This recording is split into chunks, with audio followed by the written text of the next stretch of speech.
اور اللہ کا احسان ہے ایسے حافظ کہ اب اول تا آخر پورا قرآن پاک ان کے منہ پر ہوتا ہے.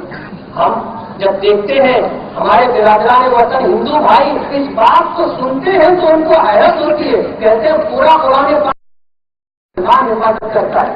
آج جب قرآن پاک کے جلانے کی بات ہے، ابھی یہ خبر ملی کہ قرآن پاک کو جلانے والے پادری نے امریکی حکومت کی درخواست پر قرآن پاک جلانے کا پروگرام ختم کر دیا، منسوخ کر دیا. خدا کرے سچی بات ہو.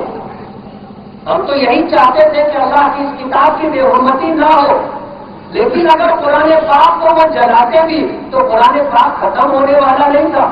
آئے دن آپ نے فسادات میں سنا ہوگا کہ اسلام دشمنی کے اندر، مسلم دشمنی کے اندر جب لوگوں کو کچھ نہیں ملتا تو ہمارا قرآن پاک جلا دیتے.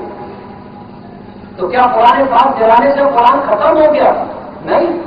ایک قرآن پاک جلایا جاتا ہے، لاکھوں قرآن پاک چھپتا ہے. کوئی مسلمان گھرانہ ایسا نہیں ہوگا جہاں قرآن پاک موجود نہ ہو. ہر گھر میں قرآن پاک ہوتا ہے. آپ کو حیرت ہوگی کہ جو لوگ قرآن پاک پڑھنا نہیں جانتے وہ بھی قرآن پاک کو اپنے گھر میں فسدان میں لپیٹ کر کے ساتھ میں سجا کر کے رکھتے.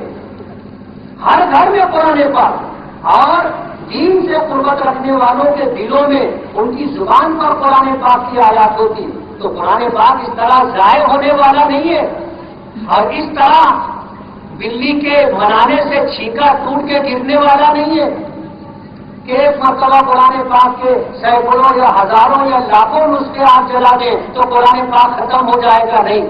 لیکن ظاہر بات ہے ہم مشکور ہیں جمعیت علماء کے ذمہ داران کے، ہمارے اکابرین کے، جنہوں نے ہندوستانی حکومت پر اس بات کے لیے دباؤ ڈالا تھا کہ حکومتی پیمانے پر گورنمنٹ کے ذمہ داران امریکی حکومت سے اس بات کا مطالبہ کریں کہ یہ دو مذہب کے ماننے والوں کے درمیان نفرت کی دیوار کھڑی کی جا رہی ہے.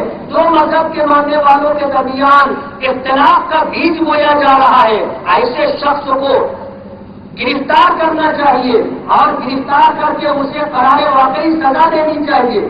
ہم جمعیت علماء کے صدر محترم اور جمعیت علماء کے اکابرین اور ذمہ داران کے مشکور ہیں جنہوں نے وزیر داخلہ چدمبرم صاحب سے بار بار ملاقات کر کے یہ تقاضا کیا تھا. اور آپ نے اخبارات میں پڑھا ہوگا کہ ہمارے وزیر داخلہ نے اپنی ذمہ داری محسوس کرتے ہوئے، مسلمانوں کے درد کو سمجھتے ہوئے، ان کے مذہبی جذبات کو سمجھتے ہوئے امریکی حکومت سے اس بات کا مطالبہ کیا تھا کہ یہ نہیں ہونا چاہیے، اس کی مذمت بھی ہو اور ایسا کرنے والے کو قانون کے مطابق گرفتار کر کے اس کو سزا بھی دی جائے. اس بات کا تقاضا کیا. اور ہم ایسا مانتے ہیں کہ ہندوستانی حکومت شاید پوری دنیا میں پہلی حکومت ہے جس نے اس درجے میں، اس مقام پر سرکاری سطح کے اوپر اس ملک کے ہوم منسٹر، وزیر داخلہ نے اس طرح کوئی مطالبہ کیا ہو. یہ ہندوستان کے وزیر داخلہ کو اور ہندوستانی حکومت کو یہ بات، یہ فخر حاصل ہے کہ انہوں نے سرکاری سطح پر اس کا مطالبہ کیا تھا. آپ نے اخبارات میں پڑھا ہوگا.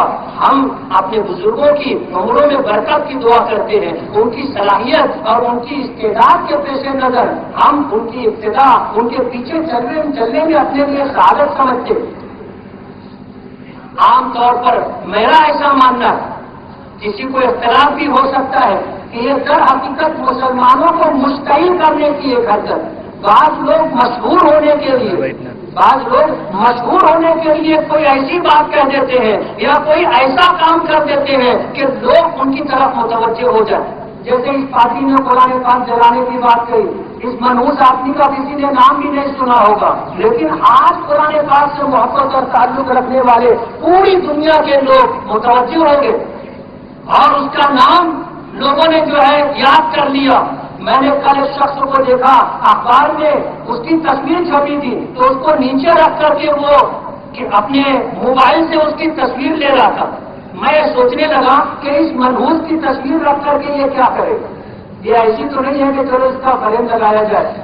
جیسے ہم لوگ کسی کی عزت کرتے ہیں، احترام کرتے ہیں تو ہمارے آفس کے اندر اس کا ایک بڑا فوٹو لگا کر کے رکھتے ہیں. آپ نے دیکھا نا، بہت سارے لوگ جو جس کو مانتا ہے اس کا فوٹو لگا کر کے رکھتا ہے. ایسا تو یہ شخص نہیں تھا، لیکن لوگ اس کا نام جاننے لگے، لوگ اس کی تصویر لینے لگے. کیوں؟ وہ دنیا میں اپنے لیے ایک شہرت چاہتا تھا، تو بعض لوگ اس طرح کی اوچھی حرکت کر کے ایسا چاہتے ہیں کہ پوری دنیا میں ان کا نام کہتے ہیں نا، تو بہت سارے لوگ کہتے ہیں بدنام جو ہوں گے تو کیا نام نہ ہوگا، بدنامی ہوں گے نا لیکن لوگوں کے درمیان ہمارا نام تو رہے گا۔ آج حالات دنیا کے کچھ اسی طرح کے چلتے جا رہے ہیں، اس لیے مسلمانوں کو مشتعل کرنے کے لیے، مسلمانوں کو جذباتی کرنے کے لیے اس طرح کی حرکتیں وقتاً فوقتاً مختلف انداز سے کی جاتی تاکہ مسلمان مشتعل ہو جائے، بے قابو ہو جائے اور اپنے گھروں سے نکل کر کے روڈ پر آ جائے اور قانون ہاتھ میں لے لے۔ اور ظاہر بات ہے جب اس طرح کے حالات ہوتے ہیں تو مذہبی اعتبار سے ہمارا جو نقصان ہونا تھا وہ تو ہو چکا تھا، اس کے بعد جانی اور مالی اعتبار سے ہمارا نقصان ہوتا ہے۔ اور پروگرام بنانے والے کچھ اسی طرح کا پروگرام بناتے ہیں کہ مذہبی اعتبار سے ان کو جب ہم مستعین کر دیں گے اور یہ باہر آ کر کے روڈ پر آ کر کے قانون کو ہاتھ میں لیں گے تو پھر ہمیں ان میں سے کن کو مارنا ہے اور کن کی جائیداد جلانا اور تباہ کرنا ہے اور کیا لوٹنا ہے، لوگ پہلے سے پروگرام بنا کے رکھتے ہیں۔ حالات کچھ اس طرح کے ہیں، اللہ تعالیٰ ہم لوگوں کو اپنے سلیم عطا فرمائے، پہلے سلیم عطا فرمائے، اپنا نفع نقصان سمجھنے کی اللہ ہمیں توفیق دے۔ ہم اپنا نفع اور نقصان بھی نہیں سمجھتے، لوگ ہمیں اکساتے ہیں، مستعین کرتے ہیں اپنے مفادات کے لیے، ہمیں استعمال کرتے ہیں اور جس کے لیے ہم اپنے نہ جانے کتنے مفادات کی قربانی دینے کے لیے آمادہ اور تیار ہو جاتے ہیں۔ آج دنیا کچھ اسی رخ پر جا رہی ہے۔ پردے کے تعلق سے آپ نے اخبارات میں پڑھا ہوگا، اگر دارالعلوم دیوبند سے کسی مسلمان کے مذہبی ادارے اور تنظیم کی طرف سے اگر پردے کے تعلق سے کوئی بات آتی ہے تو میڈیا کا ہو یا اخبارات کا ہو، الیکٹرانک میڈیا ہو یا پرنٹ میڈیا ہو، اسے عنوان بنا لیتا ہے اور ہفتوں اس کے اوپر تبصرہ اور بحثیں ہوتی۔ لیکن میں آپ کو یہ بتانا چاہتا ہوں کہ یہ صرف اسلام دشمنی میں ہوتا ہے، ورنہ ہر تہذیب کے اندر پڑتا ہے۔ ہمارے ہندو سماج میں کتنی برادران وطن میں کتنی برادریاں ہیں کہ ان کے گھر کی بہویں، ان کے گھر کی عورتیں گھر سے نکلتی ہیں تو دوپٹہ ساڑی کا پلو کھینچ لیتی ہیں، آگے کر لیتی ہیں، کوئی ان کو دیکھتا نہیں ہے۔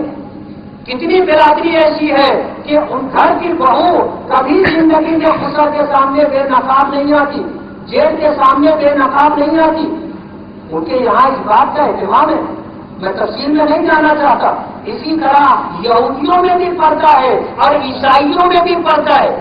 ابھی یہودیوں نے باقاعدہ ان کے اخبار معارف کے اندر جو پھر ابھی سے جو ہے شائع ہوتا ہے، اس میں باقاعدہ ان کے مذہبی رہنماؤں نے اور مذہبی تنظیم نے پردے کے تعلق سے اب یہودیوں کو اس بات کا پابند کیا ہے کہ ان کی عورتیں ڈھیلا ڈھالا کپڑا پہنے اور چہرہ چھپا کر کے غیر مردوں کے سامنے آئے، بے نقاب ہو کر کے نہیں آئے۔ پوری دنیا کی پریس میڈیا کا ہو، الیکٹرانک میڈیا کا ہو، خاموش ہے، کوئی اس پر تبصرہ کرنے کے لیے، بحث کرنے کے لیے تیار نہیں ہے۔ لیکن پردے کی یہی بات اگر مسلمانوں کی طرف سے ہو تو پورا پرنٹ میڈیا اور الیکٹرانک میڈیا اس پر تبصرہ شروع کر دیتا ہے کہ عورتوں کو قید کیا جا رہا ہے، عورتوں کے حقوق ضائع اور برباد کیے جا رہے ہیں۔ آج کے اس ترقی یافتہ دور میں عورتوں کو پیچھے رکھنے کے لیے یہ سارا پروگرام ہوتا ہے۔ برابری کے نام پر ہماری بہنوں کو، ہماری بیٹیوں کو اور ہماری عزت کو اس طرح نیلام کرنے کا پروگرام دوسروں کے پاس ہے، لیکن میں آپ کو بتانا چاہتا ہوں کہ یہ صرف اسلام دشمنی میں ہوتا ہے۔ ان کو کوئی ہمارے بہنوں اور بیٹیوں سے، ہماری ماں اور بہنوں سے کوئی ان کو ہمدردی نہیں ہے، انہیں دشمنی ہے تو اسلام سے ہے۔ ان کی سازشوں کو سمجھنا ہماری ذمہ داری ہے۔ ہم اپنی ماں اور بہنوں سے پردہ کروائیں، انہیں ترغیب دیں۔ ابھی یہ موقع عید کا موقع ہے، آپ نے دیکھا ہوگا رمضان بھر ہماری عورتیں بے پردہ ہو کر کے گھر سے نکلتی اور خریدی کے لیے جاتی ہیں۔ آپ کو سن کر کے حیرت ہوگی، مردوں کی لنگی خریدنے کے لیے عورتیں دکان پر جاتی ہیں،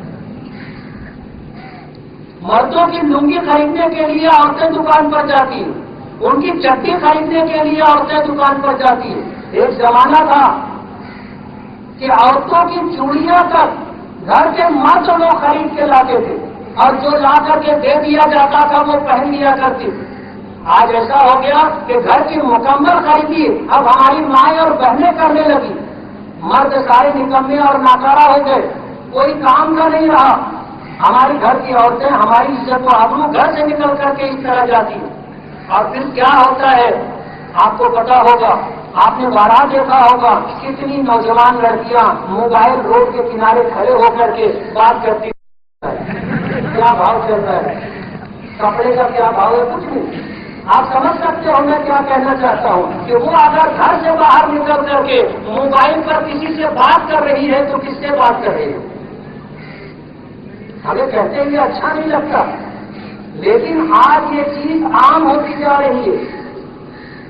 ایک زمانہ تھا اسلامی حکم کے مطابق اللہ پاک نے قرآن پاک میں ذکر فرمایا، پیغمبر کی بیویوں کو جنہیں ہم امہات المومنین ازواج المطہرات کہتے ہیں، نبی کریم صلی اللہ علیہ وسلم کی زبان سے اللہ پاک نے یہ حکم دیا تھا وقرن فی بیوتکن، اپنے گھر میں ٹک کر کے رہو، اپنے گھر میں جم کر رہو، اپنے گھر میں بوریوں پر بیٹھ کر کے رہو۔ سرکار دو عالم صلی اللہ علیہ وسلم جب دنیا سے پردہ فرمانے لگے، جانے کا وقت آیا تو آپ نے جو وصیتیں کی تھی اس میں ازواج مطہرات کو اس بات کی تاکید کی تھی کہ تم اپنے گھروں میں جم کر کے رہنا، ٹک کر کے رہنا۔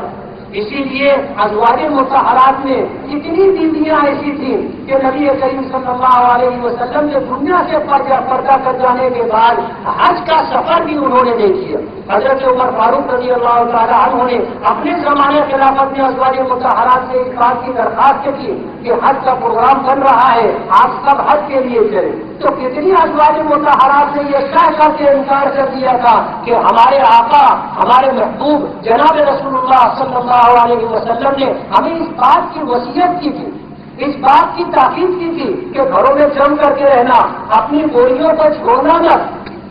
حج جیسے نیک عمل کے لیے انہوں نے گھر سے نکلنا گوارا نہیں کیا، گھر میں بیٹھ کر کے اپنی زندگی گزاری۔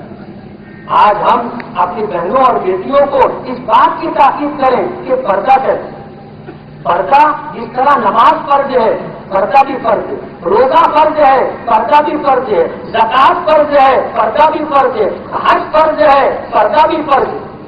پردے کا اہتمام لوگ چاہتے ہیں کہ ہماری عزت سڑکوں پر آ جائے، لیکن اپنی عزت کی حفاظت ہمیں خود کرنی ہوگی، اس کے لیے ایسا ماحول بنانا ضروری ہے۔ آج ہم اس دور سے گزر رہے ہیں، حالات جس طرح اسلام اور مسلمانوں پر ہیں کسی سے مخفی نہیں ہے، کسی سے پوشیدہ نہیں ہے۔